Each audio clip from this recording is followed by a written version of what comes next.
क्या FIR देखनी है हमें? जी सर, FIR भी देखेंगे और उसमें जो गिरफ्तारी है और गिरफ्तारी के बाद जो टेक्निकल रिपोर्ट और फॉरेंसिक का डिफरेंस। अच्छा, आपने जो बंडल दिए थे उसमें वो शामिल है? जी लॉर्डशिप, मैंने कल सबमिट कराई।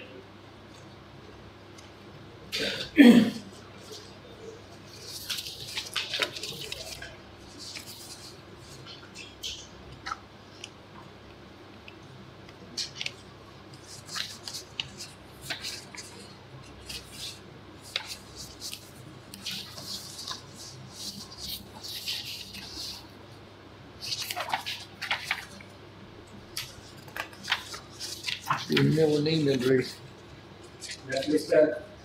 आपके सामने तो कन्विक्शन स्लिप है पेज नंबर 17। कौन से वाले बंडल में? 102 FIR है। नहीं, बंडल कौन सा? ये इसमें आपके सारे बंडल जो है ना वो बाउंड नहीं है, तो ये मेरे पास क्यों नहीं है? नहीं चाहिए।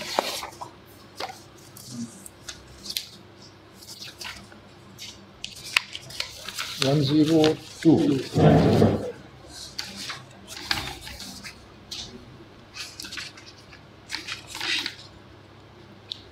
इनको टैग करना था तमोरी साहब बंद नो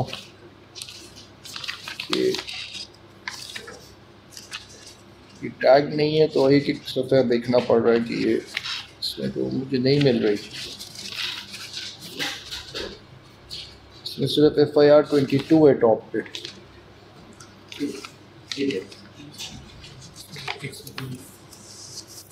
सर इसमें पेज नंबर 17 मुलाजा फरमाइएगा। गिरफ्तारी की तारीख जो साकिब शम्स मुल्ज़म नंबर 3 है, उसकी डेट ऑफ अरेस्ट है 22 जून 2023 तक।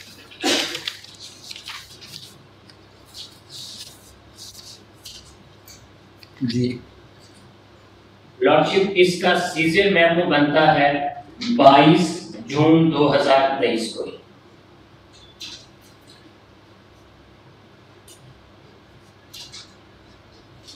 टेक्निकल रिपोर्ट साकिब शम्स की आती है 22 जून 2023 को लॉर्डशिप,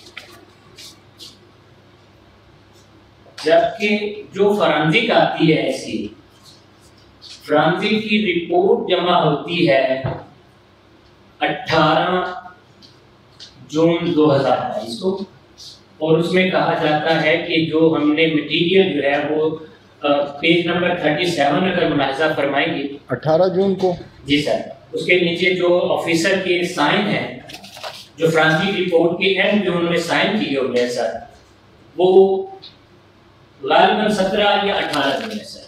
पेज 23 पे 37 पे सर, जहाँ पे अब्दुल कुद्दूस नाम के फॉरेंसिक के एक्सपर्ट हैं, उनके दस्तखत हैं सर।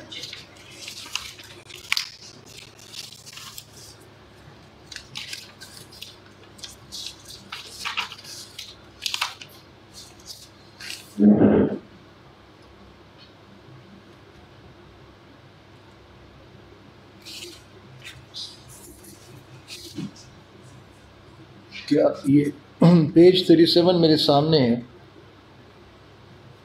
तो जहाँ पे फाइल इसमें जहाँ पे दस्तखत एंड पे लॉर्डशिप जो फॉरेंसिक रिपोर्ट तैयार करते हैं, ऑफिसर साहब एंड पे दस्तखत करते हैं उसकी। इस पे दस्तखत मुझे नज़र नहीं आ रहा। मैं सर के दिन आपको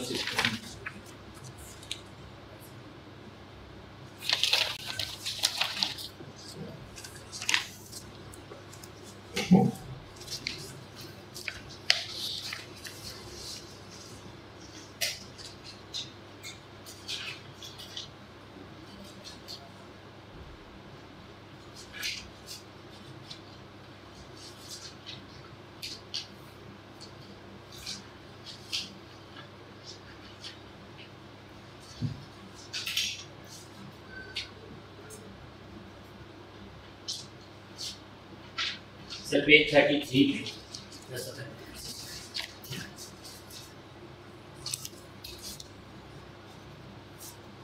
एंड पे गालिबन 17 जून उन्होंने लिखा हुआ है कि जब उन्होंने रिपोर्ट सबमिट करवाई थी फॉरेंसिक रिपोर्ट। और पेज नंबर 35 पे सर ऊपर वाला जो दूसरा खाना है उसमें लिखा हुआ है कि जो हमने ये 18 जून की है, ये 18 जून से, यानी कि मुलज़म की गिरफ्तारी से 4 दिन पहले की रिपोर्ट तैयार है। और जो सीजर मेमो बनता है उसमें भी कहते हैं कि हमने इसका जो मोबाइल और फेसबुक अकाउंट वगैरह है, सोशल मीडिया अकाउंट, वो भी 22 जून को सीजर मेमो बनाया उसका। तो उससे 4 दिन पहले जनाबे वाला फिर वो फॉरेंसिक कैसे तैयार हो गया।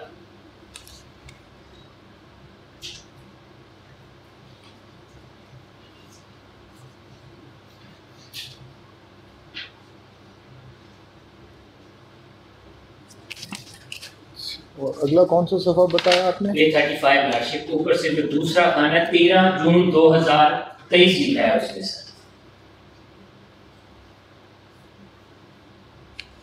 मैंने फोल्ड किया जो दूसरा पेज 35 पे extraction start date time 13th of June।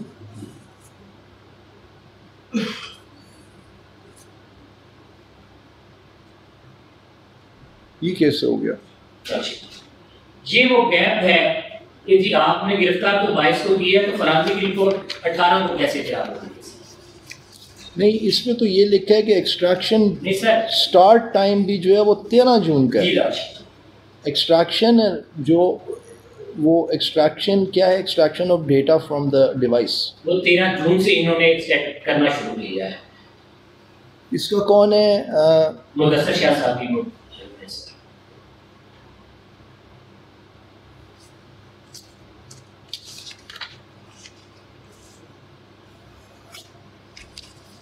चलिए आगे चलिए। लार्डशिप ये मैं इसके ऊपर मार्क कर रहा था सारी।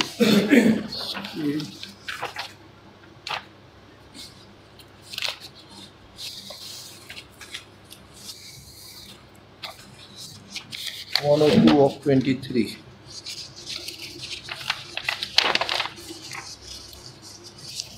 जुनैर सिकंदर की, हाँ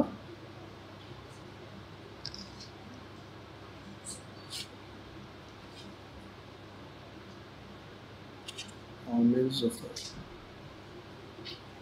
ये 102 of 23 में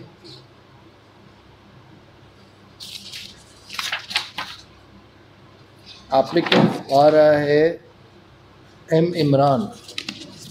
102 में सर आमिर जफर है कंप्लेंट। एम इमरान जो है 22 ऑफ 23 में। अच्छा चलिए आगे चलिए। लार्डशिप इसी तरह की एक और FIR है 85 ऑफ 23। उसमें मुद्दई हैं रज़नफर अब्बासी साहब, मुलज़म है अब्दुल रहमान। FIR रजिस्टर्ड होती है रावलपिंडी में ही और मुलज़म का ताल्लुक है चकवाल से। पंजाब पुलिस का वो मुलाजिम है, उसे सेंटोरस बुलाया जाता है। इसी तरह रज़नफर साहब भी दायरा मजहबी किंग बन के उसे कैद करते हैं। वहां से उसे 22 जून 2023 को गिरफ्तार किया जाता है और फिर उसे G8 के दफ्तर में रखा जाता है सैटरडे को, और हैंड ओवर किया जाता है FIA को 23 जून 2023 को। ये किस बेसिस पे आप कह रहे हैं? ये सर FIR नंबर 85 है, इसमें CDR है। इसका FIR है, CDR क्योंकि ये पिंडी की है तो पिंडी से फिर थोड़ा सा इसको वहाँ से देखना पड़ेगा। ठीक है, मेरे ख्याल में जो आपने 4 केसेस पहले बता दिए हैं, you know, for you to raise a prima facie basis, I think they are sufficient. आगे चलिए। लॉर्डशिप इससे बाद जो उस रिपोर्ट के अंदर मेंशन है कि ये सारे जो लोग गिरफ्तार किए जाते हैं उनके पीछे एक ही तरह के मुद्दई हैं। मैं सिर्फ नंबर पढ़ दूंगा जो FIRs इन्होंने कराई है, उनकी डेप्थ में नजर नहीं जाता भी। इसमें पहला नाम शराज अहमद फारूकी साहब का है। ये 3 FIR के मुद्दई हैं। शिराज का क्या बना उसका? जनाब ने वारंट जारी फरमाए थे परसों की अरेस्ट वारंट की क्या position? Where is Shiraz himself? बुलाएं उसको।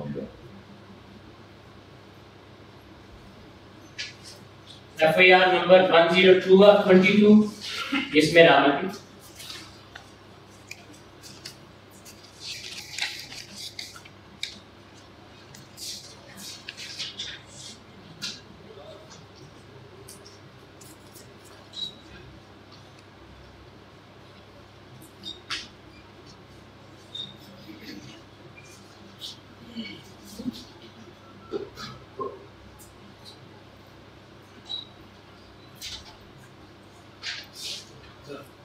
आपके एफिडेविट कहाँ है?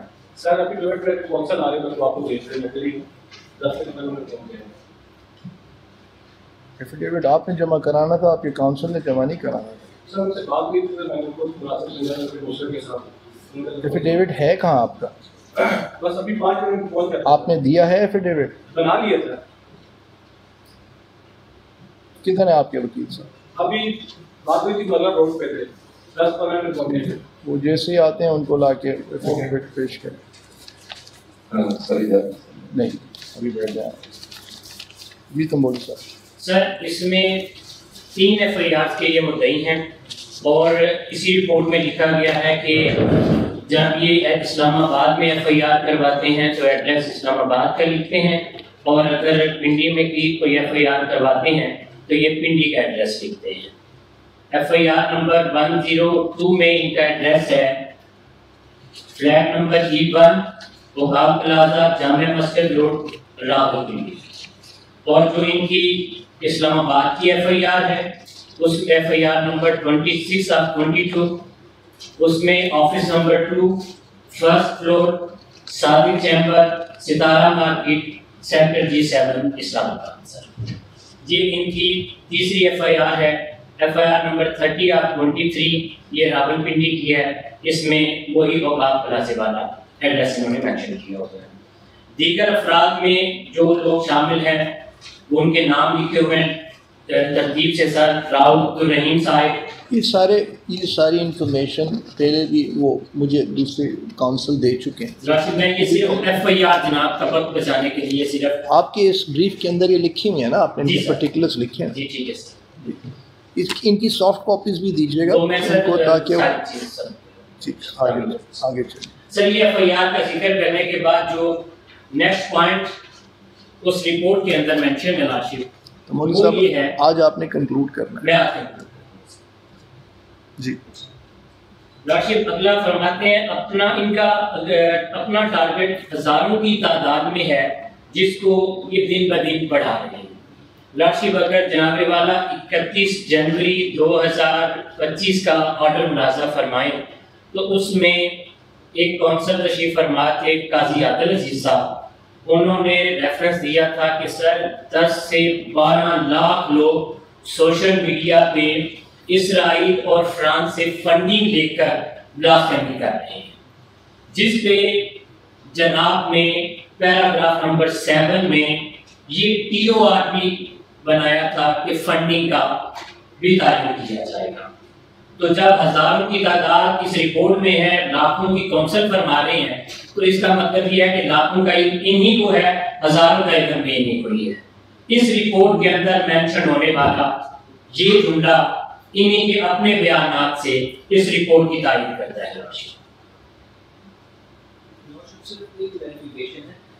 ये 2006 से matters different matter supreme court में भी गए, कासिम खान साहब farmer honourable chief justice Lahore high court में भी गए। वहाँ पे जो गवर्नमेंट ऑफिशियल थे उन्होंने ये रिपोर्ट दी थी कि these accounts are in hundreds of thousands.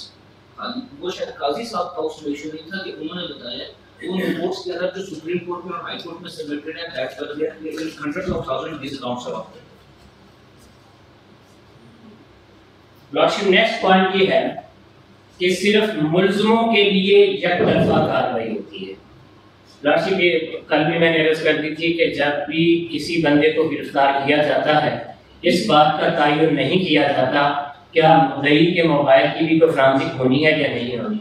तो ऑनरेबल लॉ ऑफिसर साहब जो हैं FIA के, उन्होंने भी मुतअद्दिद मरतबा यहाँ कह दिया है कि इनकी कोई फ्रांसिक नहीं होती।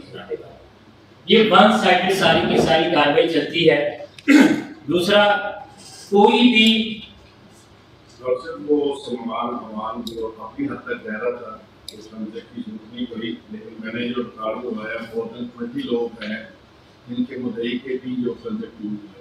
सर ये जो फोरेंसिक का लफ्ज़ है ना, ये आप लोग ये कहते हैं कि जी फोरेंसिक हो गई है, वो फोरेंसिक आप अभी मुझे समझ आ रही है वो कुछ भी नहीं है मां सिवाय इसके कि उसके फ़ोन में क्या मौजूद है। हाँ सर, फोरेंसिक वही होती है ये सर क्या करता है पिछले 6 माह में या 1 माह में या 2 माह में फोरेंसिक ये नहीं होती सर, फोरेंसिक कुछ और होती है। हमारे एक्सपर्ट नहीं, वो आपके ना वो अभी मुझे उनकी ज़रूरत नहीं, मुझे बाद में बताइएगा।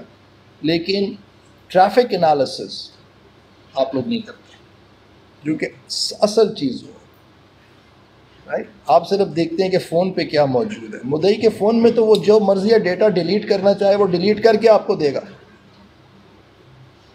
असल चीज़ तो ये देखनी थी कि उसकी जो ट्रैफिक एक्टिविटी है, उसका जो पैटर्न है, ठीक है, वो क्या था। वो तो उसमें से सिर्फ वो रखेगा जो कि इम्प्लिकेट करती हो मुलजिम को। ये एक सेपरेट डिस्कशन है जिस पे जब ईमान मज़ारी आर्ग्यूमेंट्स करेंगी ना, तब मैं आपकी बात इसको मैं आप लेके आपको पहले भी कभी कहा सर सलमान अमान रेटिंग अपने अकाउंट का था 20 मैंने मोबाइल 20 के करीब मुद्दइयों पे भी फोरेंसिक हो गया नहीं। फिर वही बात, वो फोरेंसिक नहीं है, वो बेसिकली सिर्फ डेटा चेक है कि इसके फ़ोन में क्या डेटा मौजूद है। Even a proper forensic analysis would necessitate that आप देखें कि मुद्दई की traffic activity right over a period in this group क्या थी, ओवर द पीरियड जी। वो उनसे भी सुनेंगे, चलें बैठे हैं आप। कमीशन के लिए क्या छोड़ा है आप, चलिए बैठे। अपने सबमिशन में मैंने पूरी डिटेल बताई है कैसे डिजिटल मैपिंग हो सकती है और पूरा इसका प्रॉपर प्रोसीजर बताया है फोरेंसिक एक्चुअली कैसे। आई नो लॉर्डशिप, जो ये पॉइंट किया गया कि बिल्कुल कोई फोरेंसिक नहीं होती, और काजी साहब वाली बात का जो मैंने रेफरेंस दिया वो फरमाते हैं कि फॉरेन फंडिंग लेके ये काम होता है। मैंने अभी तक लॉर्डशिप आयु साहब से वो एक ही केस में तशरीफ लाए हैं जिस क्रम पे जरा की है कि क्या आपके पास किसी भी मुलज़म का, और उनसे ये स्पेसिफिक क्वेश्चन किया गया कि आप भी तमाम केसेस के अंदर आयु होते हैं, किसी एक भी केस के अंदर आपके पास इस बात का सबूत है कि किसी भी मुलज़म को फॉरेन फंडिंग हुई है? तो जवाब बस नो सर।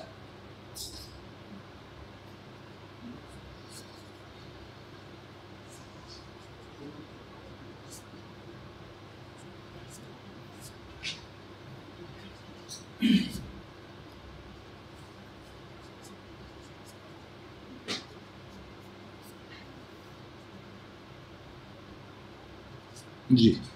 और दूसरा सवाल उनसे पूछा गया, क्या ये मुलजमान के पास किसी तरह का आपके पास सबूत है कि इनकी बाहर कहीं अजाइलम सी करने की कोई एक्टिविटीज चल रही हैं? Answer was no. पासपोर्ट का पूछा गया, पासपोर्ट भी मेजॉरिटी का नहीं है। तो सर जब सारी एक्टिविटीज मिला के हमें तो यही सिखाया गया कि क्रिमिनल लॉ के अंदर अगर किसी ऑफेंस के पीछे कोई मोटिव नहीं है तो एक्टसिया को साबित करने के लिए फिर बहुत ज्यादा जद्दोजहद की कोशिश करनी पड़ती है। सर एक बंदा जो फंड भी नहीं दे रहा इसराइल और फ्रांस और अमेरिका से, जो पाकिस्तान से बाहर असाइलम भी सीख नहीं करना चाहता, जिसकी किसी फॉरेन एलिमेंट के साथ किसी भी तरह की कोई रिलेशनशिप नहीं है, तो ये साबित तो करें को ब्लास्फेमी कर क्यों रहा है?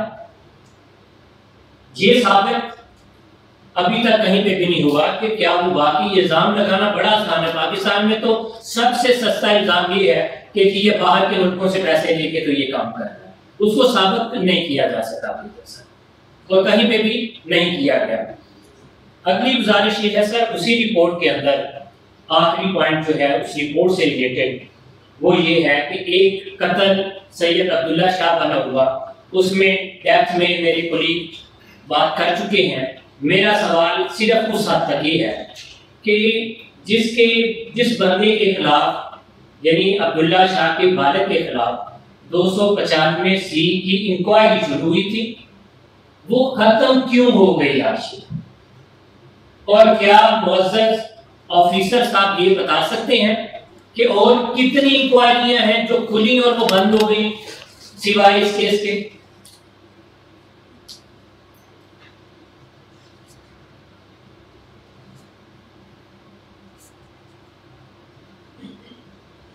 ये 295C की इंक्वायरी किसने खोली थी? मुदस्सर शाह ने? मुदस्सर शाह साहब से उन्होंने कहा।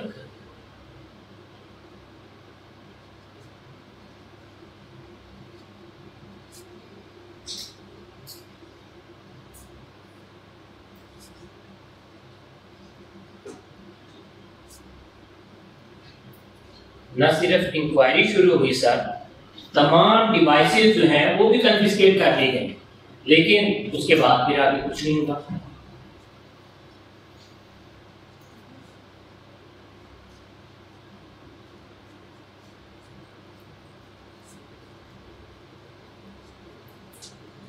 और उस इंक्वायरी खुलने के कितने दिन के बाद मुदस्सर अब्दुल्ला शाह के वालिद ने वो बयान दे दिया था? सर वो ज़मीनी जनाब के सामने सबमिट कराई गई थी, उसने एग्जैक्ट डेट है।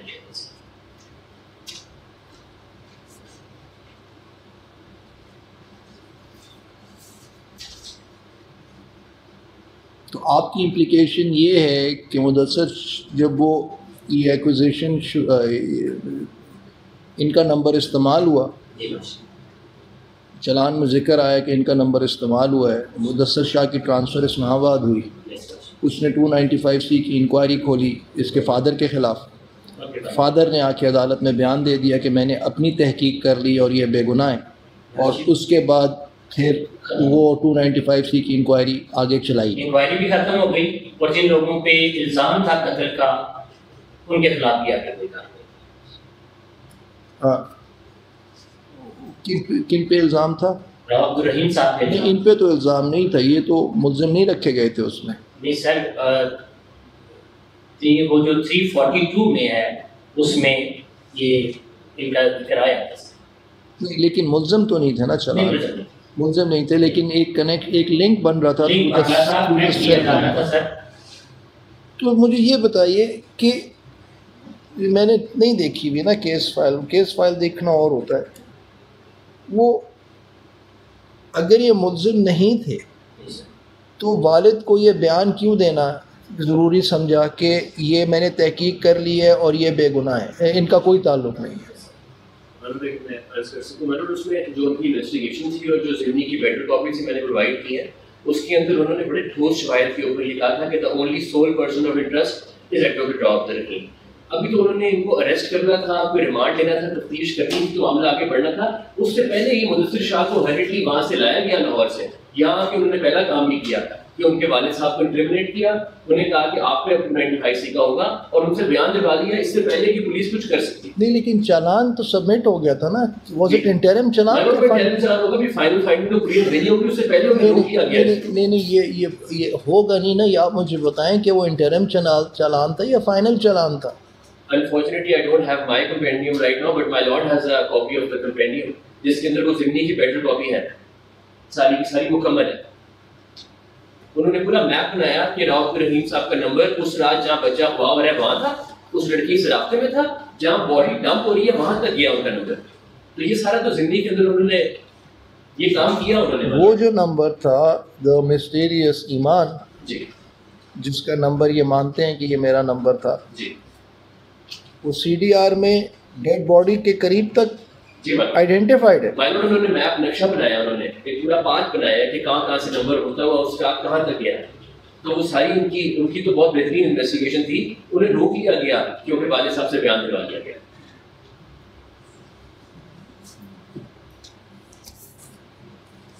हाँ इंटरम चलान है, ये तो नामुकम्मल चलान है। उन्हें काम से रोक लिया गया, उन्होंने अब क्या खाना नंबर 2 में डालना था या 3 में, कि उससे पहले ही डालना था। ये कैसे कहा गया कि ये खाना नंबर 2 में रखे गए? ये तो इंटरम चलान है, मतलब उनका तो नाम इसमें था ही नहीं। इसकी ज़िम्मियाँ किधर हैं इस पूरे केस की? बैटर कॉपी इसके साथ है सब, और एक भी लगी है, और फिर बैटर कॉपी मैंने करा दी। वो तो इतने खौफजदा है कि वो अपने घर भी को छोड़ गए अपने बाकी बच्चों को लेके। उन्होंने जो आखिरी बार कम्युनिकेशन थी, उन्होंने कहा कि मुझे कहा गया कि तुम्हारा एक बेटा और 2 बेटियां और हैं। उनके घर के बाहर मॉब आया था, उसके बाद जाके उन्हें बयान करा।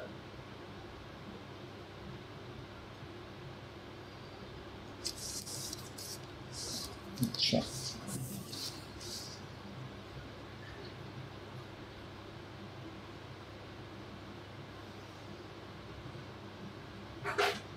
उसके वेयर अबाउट्स पता है? कुछ फोन नंबर तो चीजें हैं, लेकिन वो is not willing to, because he is really scared for his life and his family's life. ये तो कमीशन अगर कोई उन्हें प्रोटेक्शन दे या उनसे बयान लेना चाहे तो शायद कर सकते हैं।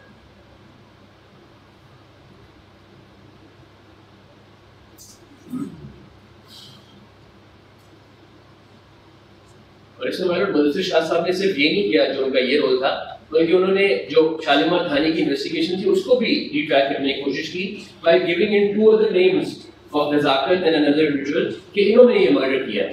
तो इस इन्वेस्टिगेशन में उनको भी उन्होंने क्लीन किया है शालीमार पुलिस ने कि इनका कोई ताल्लुक नहीं है। इन सब मुल्ज़िमान के बयान लिए अडियाला से। सर आप मेरी इसमें मदद करेंगे? आपने काउंसिल की सारी बातें सुनी हैं, आप ज़िम्मियाँ देखेंगे और आप मुझे ये बताएंगे कि ये 2 बातें, नंबर 1 आपके देखने के बाद फिर शायद मैं ख़ुद भी देखूँगा, ठीक है जी, लेकिन तब तक आप मुझे ये बताएंगे कि क्या वाकई वो जो नंबर है राव अब्दुल रहीम ने कहाँ कहाँ पे तफ्तीशी ने लिखा हुआ है, पहले वाले तफ्तीशी ने, मुदस्सिर शाह की तफ्तीश ने, पहले वाले तो वही तफ्तीशी तो थाने का एफआईआर ना सर, ये शालीमार थाने का एफआईआर है, उसी की तफ्तीश है। इंस्पेक्टर मुनीर तो साहब आप देखेंगे कि उसमें कहाँ कहाँ ये लिखा हुआ है कि कि किसी के कहाँ कहाँ कनेक्शन बनता है इस जुर्म का राव अब्दुल रहीम के साथ, और क्या CDR जैसे ये कह रहे हैं वो ये साबित करते हैं कि वो जो नंबर था वो डेड बॉडी के विसिनिटी में पाया गया। उसकी एक्सप्लेनेशन राव अब्दुल रहीम ने क्या दी अपनी तफ्तीश ने, और तफ्तीशी ने अपना व्यू क्या दिया हुआ इन्वेस्टिगेशन में, उसका अपना व्यू क्या है, ठीक है। उसमें कायली सर ये जो थाने की एफआईआर शालीमार पुलिस की, तो भाई ये कागज जो है वादे करके मैं फाइल उनसे लेके सारी स्टडी करके फिर निकलेगा सर। मैं प्रोवाइड कर देता हूं सर, ये कॉपी तो मैं मुझे sir if my Lord thinks fit I can also make a table. ये कॉपी उनको दे दे या आप इनका एक सेट इनको दे दें, मैं इनका एक इम्पार्शियल व्यू सुनना चाहता हूँ। लेकिन सर ओरिजिनल फाइल देखी जाए तो क्या सर उसमें सर ये शालीमार को सांभर भी, हाँ लेकिन मैं ये